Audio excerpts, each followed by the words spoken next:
Mr. Deputy Speaker, sir, I also rise to support the cut motion tabled jointly by Honorable Member from Nongkrem and Honorable Member from Meghalaya. In respect of grant number 11, Mr. Deputy Speaker, sir, it's a very crucial sector. The Minister in charge power has been with this whole exercise of troubleshooting, dealing with challenges, issues. He has come a long way, very conditioned and experienced. But despite the challenges are there. Now I'd like to draw the attention of the Minister in charge pertaining to one very serious issue. Now, the serious issue is the tariff. As consumer, we all consume. You look at the tariff prior to 1st April 2024 and effective from 1st April 2024. Look at the difference. Look at the escalation. And also, the usual approach adopted as a policy, as a matter of policy, to see that we have a little space to play by creating so-called the approach of adopting the cross-subsidization of the tariff for the domestic consumers, the common man, the poor people, and somehow shift this burden in a proportionate manner to the industries. This is how the whole tariff exercise is used and resorted to as a matter of policy. Now, that's the reason why we try to attract investment. That's the reason why we do require industrialization to an extent that is necessary to ensure that the momentum of growth is generated and at the same time sustained. But industries cannot be somehow considered as the blue-eyed boys of the power sector authorities and pass on the burden in respect of tariff to the common consumers, to the people, to the citizens. Now, how is the tariff calculated? The Electricity Act 2003 pertaining to the tariff petition by the concerned distribution company is self-explanatory. Now, all the overhead expenditure by all the separate entities are worked out. So generation companies, every per unit generation cost is calculated based on which the respective tariff of every unit generated by respective generation stations are finalized. So this is passed on. Somewhere you will have a low tariff, the hydroelectricity project which have been established long time ago. That is something which comes as a cushioning effect for making good to the electricity which is being generated by the new generation stations. Because the new generation stations will have the burden of repayment of interest on the borrowing that was required for the development of the project itself. So there is a mechanism which is incorporated in the whole system of fixing the tariff at different levels. Then the wheeling charge. Wheeling charge is also again governed by the law. So the distribution company will take into consideration all the charges, wheeling charges, and then every unit that is purchased from the generation companies, whether it is our own generation company or also from outside. The whole cumulative expenses. But on top of that, what is the other overhead? The overhead which is due to the mismanagement, inefficiency, and corruption. Now, for a construction of a distribution company where we needed 100 crore, if you spend 150 crore, where will this money be? The investment, where is it going to come back? This is passed on to the tariff, to us, to the common man, to the unguarding, innocent consumers of the state who do not have the access to this information, this knowledge as to how tariff is determine. That means indirectly, I am paying more because of the inefficiency of this distribution company. Every household, every poor, every widow who has the electricity connection, they are paying. Is it the way to run this sector? That's why we say in the interest of the public, in the interest of the people. Because everybody is affected because of corruption, because of inefficiency, because of the manner in which the whole money which is being injected into this crucial sector is being misused. That is the reason why we have been asking and demanding for inquiry. Not to point a finger, but to create a deterrent so that the same thing doesn't become a modus operandi available before greedy people in authority. Temptation. We must insulate our people from temptation. How will we insulate? By deterrence.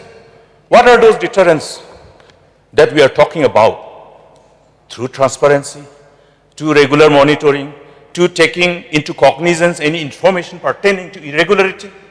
But this government has always been in the habit of adopting a mode called denial mode. Am I going to make my submission in this house for nothing? No, Mr. Deputy Speaker, sir.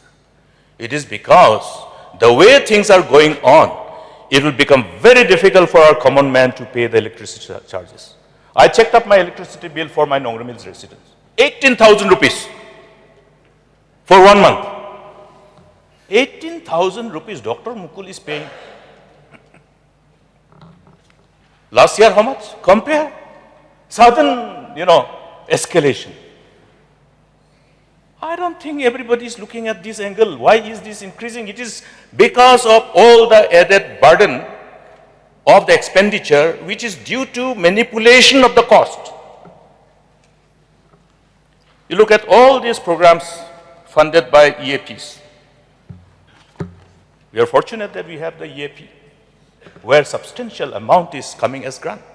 But you look at the borrowing, subsequent other borrowings. Look at the burden of interest. I referred in my submission during the discussion on budget, though these were very efficiently avoided in course of reply. Look at the interest burden of these three entities. Our Meghalaya Power Generation Company, and then Power Transmission Company and Power Distribution Company, and with the holding company, MEECL. The interest burden has shown increase every year from 2021 onwards. The interest burden was around 150 crore. In 4 years, it doubled. Interest, I'm not talking about other things. Now, this interest burden has to be again looked at from the interest coverage ratio. It is not workable anymore in respect of distribution company. When financial, whole fiscal health is gone out of control, then it is not workable. That is how the whole auditing, accounting in respect of a corporate world is worked out. It is not workable anymore in respect of Meghalaya Power Distribution Company Limited. Therefore, it is necessary for the government to take serious interest in identifying the areas where the avoidable expenses which has added upon this extra cost on the implementation of the project should be done. Now, I am not trying to point a finger to someone or anybody, but it is necessary because everybody is paying. It is not that government is getting loan, giving grants, so they spend as they like and then the burden is not passed on to us. No, it is passed on to us, the consumer. It is not passed on to even the government. Government is not going to pay the bill. We are going to pay the bill, the consumers. Therefore, there's a need to look at the whole approach to this. Somehow, Meghalaya State Electricity Regulatory Commission has its own job. They will fix the tariff based on the expenses, cumulative expenses, the overhead expenses, which are inclusive of the losses, which are inclusive of the hidden costs, which otherwise were not required in the manipulation in the process of implementation of program, thereby inflating the cost of expenses in the process of implementation. Therefore, every investment that has taken place in the state and the cost associated thereof must be put to auditing. Special auditing is required.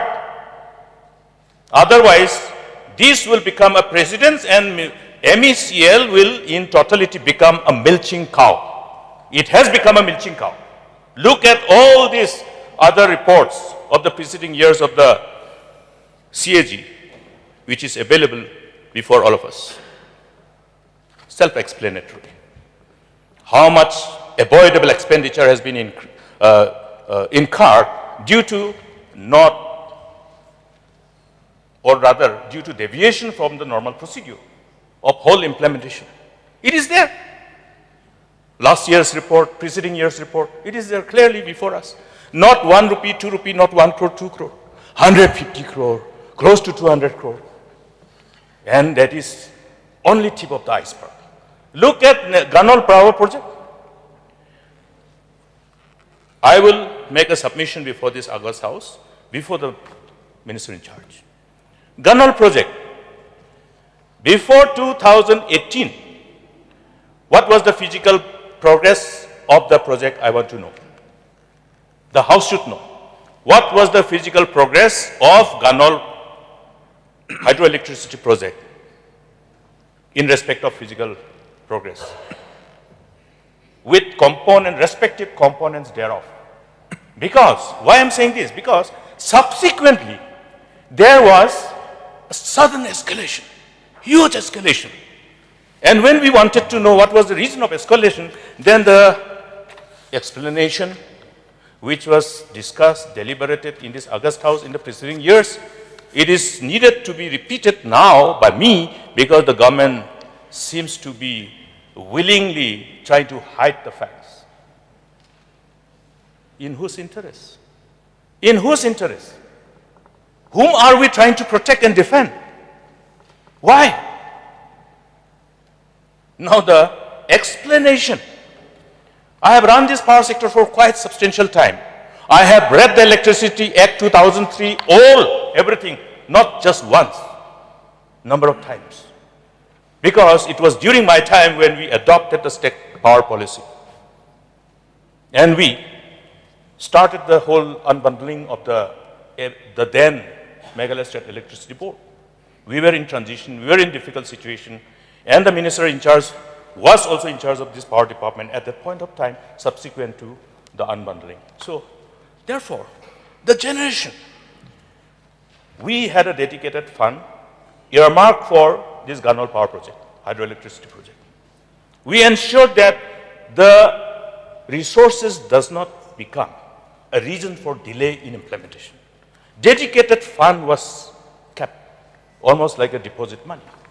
The whole money required for the completion of the project was completely tied, TIED, tied. It was already supported by a dedicated tied fund. Then 2018 sudden proposed escalation, the reason was that geological surprises. We use this word for Leska Mantudu project, geological surprises.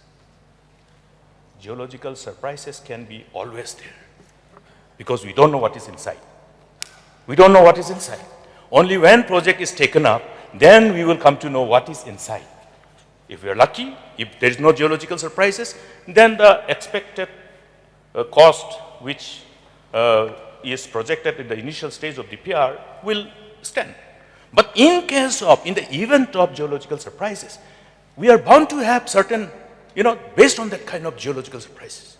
But Mr. Deputy Speaker, sir, why I'm referring to this is because the physical progress, the components of works completed were such that there was no more underground work left by the end of 2017-18. So where is these geological surprises? It is in the air?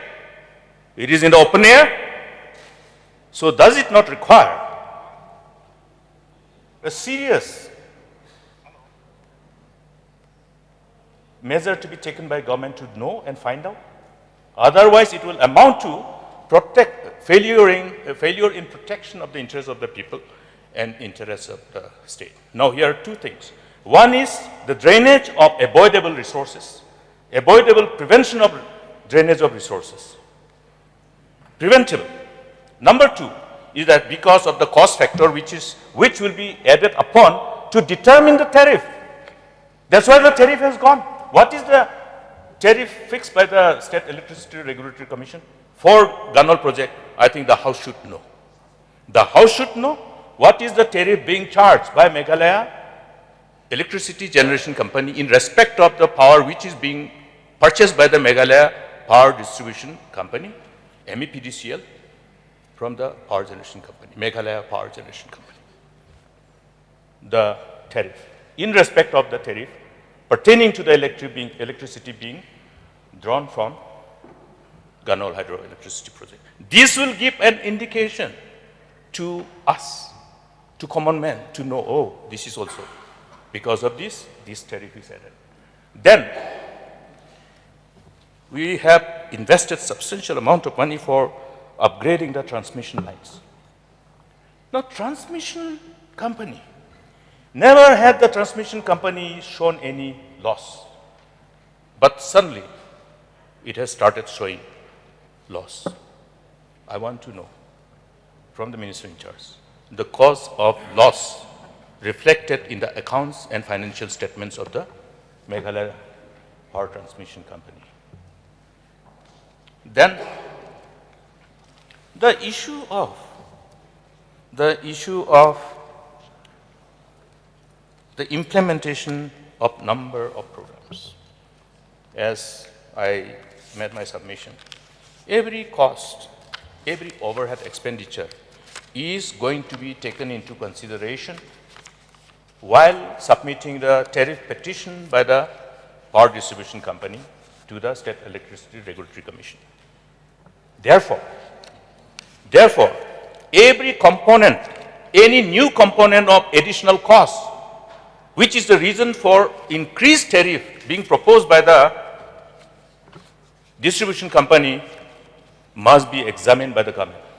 We know that there is a clause before determining the tariff, the hearing. The hearing. Do people come and actually present or post their complaints? No. Our people are innocent. They think that, okay, electricity, we need electricity. Even if it is costlier, doesn't matter, I want electricity. So, taking advantage of the innocence of our people, if this is what is going on. What is the role of Electricity Regulatory Commission also? Yes, they have to determine, they should know how to say no. Because of the inefficiency, if any proposed added cost is being incorporated and factored in the petition for revised tariff, the Commission has to indicate this is because of your sheer avoidable escalated expenditure. This is what used to be done before. That's why the power sector, though we incur loss because of the inefficiency, we did not pass on the burden to the consumers. But today, as though it is more like a, match fixing, everybody is willing and the conglomeration of the willing group. It is becoming like that. This is the perception. With no intent to point finger, but the perception matters. Perception matters. But at the same time, when the perception matters, only people who know are having this perception. What about the innocent consumers across the state? It is the responsibility of each member of this august house to protect the interests of the people of the state. Every single paisa that we are unnecessarily burdening, which can be avoided, if we don't prevent it, it is our failure. Failure which is beyond our capacity to prevent is something else, but this is something which we must collectively decide to prevent. That's why I'm flagging these issues. These are cumulative irregularities. It might not have happened now, but it has happened and it is happening. There's a continuity. There's a continuity and the law must prevail. Law must prevail. Take cognizance of all those areas of irregularities. Go for some inquiry. Let people be afraid of law. I have also referred to one particular serious issue in last session, but I did not get a reply on that. That was in my submission during the, I don't know whether it was a cut motion or a budget discussion, but I did refer about the power purchase and resale of the power. Look at the difference. How much was the unit of electricity purchased and what was the rate at which it was sold? How it is regulated? The whole power trading is regulated. How this is possible, I don't know. It is never possible because there is a regulatory mechanism. In fact, the whole Central Electricity Regulatory Commissioner has the power to regulate all those sell and the quantum of margin of profit to all the power traders. They cannot go beyond certain amount of power, margin of profit. But how these are happening? This is in view of the report which was made available before the August House by the auditing body. So is it not necessary, therefore, to go into details? How can we sell something if we buy something at 1 rupee 50 paisa, we cannot sell it at 1 rupee. I would urge the minister in charge to really look at all those areas of concern, because then it will have its ramification, positive ramification, a course correction for the future. Then we will at least prevent our people from being victim of this whole ever increasing uncontrolled tariff, the petition which they are submitting and the Regulatory Commission happily approving, and the burden is being passed on to the consumers. Then another part is the tariff, the bill, electricity bill which is being generated and being passed on to the consumers. Some friends from Rivoy talked to me. Sir, how is it that we didn't have electricity for a few months and we are still getting a bill generated? All the consumers. I am being specific about the district. In respect of the households who have the electricity connection but were not having electricity because of transformer damage and who were not actually getting power for almost few months. So bill generated during the time when electricity is not being provided to the consumers. Now, this gives us a reason to be analytical. How it can be? Every power injected, there is a auditing process. So what is the total power injected in respect of that particular district? How the bill can be generated against those households or villages who have the otherwise electricity connection, but during that time no electricity? Whether this power injected in the district is being diverted to somebody else? Whose power bill our people, common men, are paying? This is a matter of question. We have to find out. Idhar ka mal udhar. There is a possibility. We are in the era of technology. We have the smart meters. Therefore, the department has to take cognizance of this issue. Our people can be like the cyber crime. No, meter. Your meter reading is this. Your meter can be tampered, hacked. That's the reason why there is an advisory from Government of India. Any meter which is a product of company affiliated to our neighboring country should not be used. Advisory is there. From what perspective? From security perspective. Can you imagine in this Middle East what happened? Even the pagers became bomb. Even the wireless walkie-talkies of the security agencies became a bomb. This is an era of technology. Now, whether this technology is being misused to victimize our people and make them pay for the power which is not being consumed. Is it not necessary for us to investigate this? Is this power being transferred to some industry, some specific industries, or some other industry, not necessarily within the state? Because we show that, okay, we have bought a power from one particular generation company which may be outside Northeast. We may actually not sell it here. Maybe there is a hacking process in the whole, your dispatcher system, power dispatch centers. Anything can be hacked. Even when the earlier Twitter, X, therefore yesterday the hacking, massive hacking. And we heard Elon Musk referring to it, that the IP address showed that it originated from somewhere. You know? They attributed to one nation which is in war. So, Mr. Deputy Speaker, sir, we cannot take these things as something which is not necessarily necessary for us to take serious note of. We have to take serious note of this. Whether our people are being cheated by some vested interest, by some group of people. In this country, as also in other countries, we just saw recently how our youth who were almost like kidnapping and being taken to Myanmar were rescued and brought back. Cyber crimes, all kinds of criminal activities by abuse of knowledge and technology. Therefore, Mr. Deputy Speaker said, this power sector is one sector where a robust mechanism should be put in place. And all these issues must be taken as a lead point for us to be serious, to see, to analyze, okay, are we being targeted by somebody, or are we becoming vulnerable? Yes, we are vulnerable. Is our vulnerability an issue to be taken cognizance of and addressed? Mr. Deputy Speaker, sir, the Minister in charge himself is also an engineer. So, from all this perspective, please take cognizance of every point. It is not a time when I can speak more, because we have many more items which are being taken up for discussion through this provision of the rules of procedure and conduct of business through cut motion.